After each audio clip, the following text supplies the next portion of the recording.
I'll start off part 2 with an idea from part 1, where I said part of the battle is determining where the battle takes place.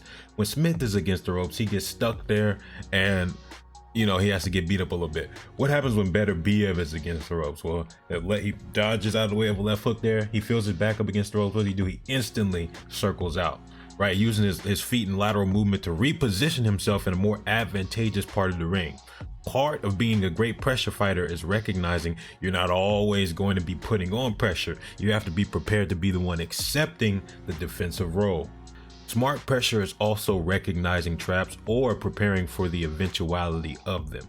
Smith is in a great position because where does he have Beterbiev at? He has Beterbiev at the end of his jab on the outside of range where Smith can catch Beterbiev, but Beterbiev can't do anything to him. Okay, but what do you notice about Smith? As soon as he pulls that jab back, he's coiled, he's springed, he's tensed, ready for something. If he sees Beterbiev make any move, he's ready to counter, and that's exactly what he does. That's a little probing jab. He's waiting for something. As soon as he sees that something, there goes the right hand counter, and it kind of lands, but Beterbiev is prepared, right? That's part of the defensive responsibility, is always being prepared to deal with what's coming back your way. Solid defense.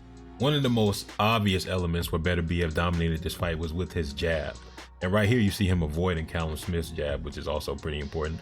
But boom, a little tapping, just extension of the arm, very little effort, not even that fast either, but accurate and consistently there, interrupting any semblance of rhythm that Callum Smith is trying to build. You see Callum Smith trying to establish something. He's trying to establish something. He's going to get jabbed again. And so it's hard to predict and counter because the rhythm is also kind of sporadic. If you go to the fight in the 4th round and look from a minute 57 to a minute 37, it's at least 40 unanswered shots from Beterbiev to Callum Smith, where he's just blasting him.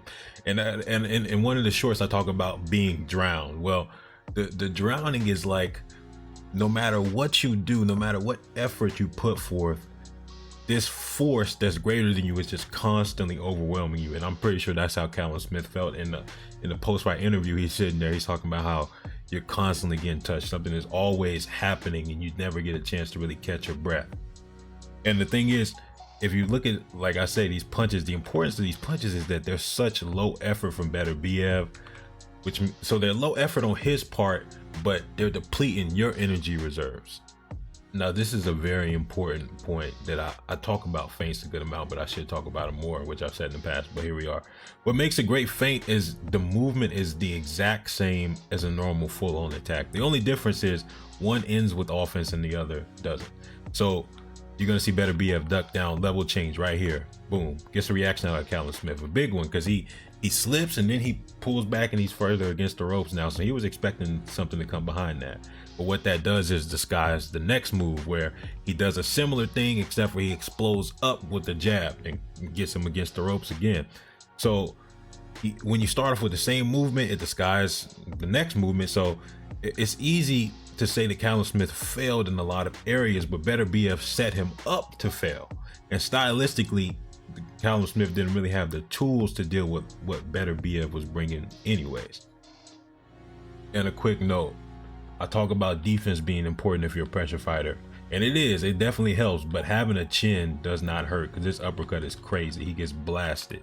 So yeah, chin definitely doesn't hurt if you're a pressure fighter. Beterbiev has him on the ropes, but he pulls back.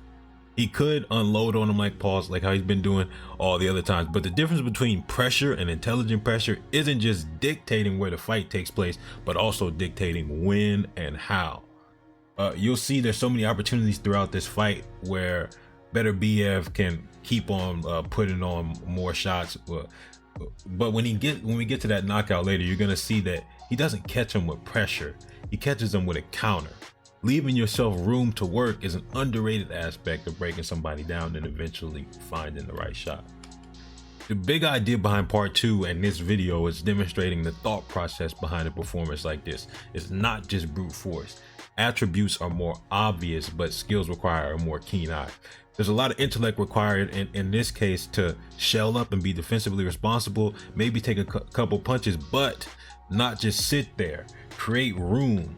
So he got hit with a combo, he backed up, and then as soon as he's making room, he's stepping back. What happens? He's countering, right? And of course, a counter is going to be the thing that ends the fight. And it's going to be in a similar situation, him making room and waiting for the opportunity. So it's not just about constantly coming forward.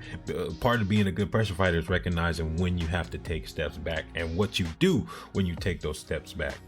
So looking at this fight, it's easy to make the mistake of framing this as a scary Russian caveman beating the brakes off a tall British boxer, but that oversimplification misses the nuance in this art and science. And just so we know it's not an accident, similar situation, boom, countering over top.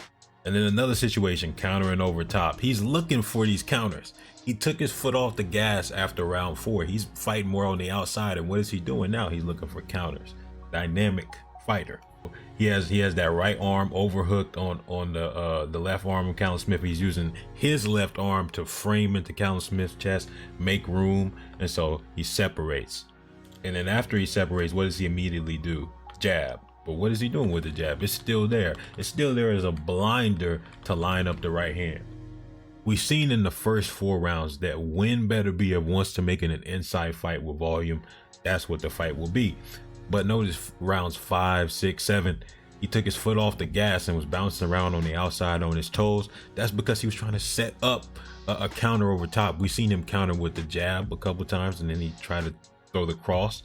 And so he's been looking for this opportunity, and then when he finally finds it, what he's gonna do is he's gonna wait. He's gonna wait for the shot, and he's gonna slip and then come over top, overhand, cross, whatever you want to call it, but it's effective. And this is the shot that gets the fight to reach its conclusion, because after this point, Callum Smith is rocked and Beterbiev just pours it on. Shout out to fight scientist Immortality Serum out.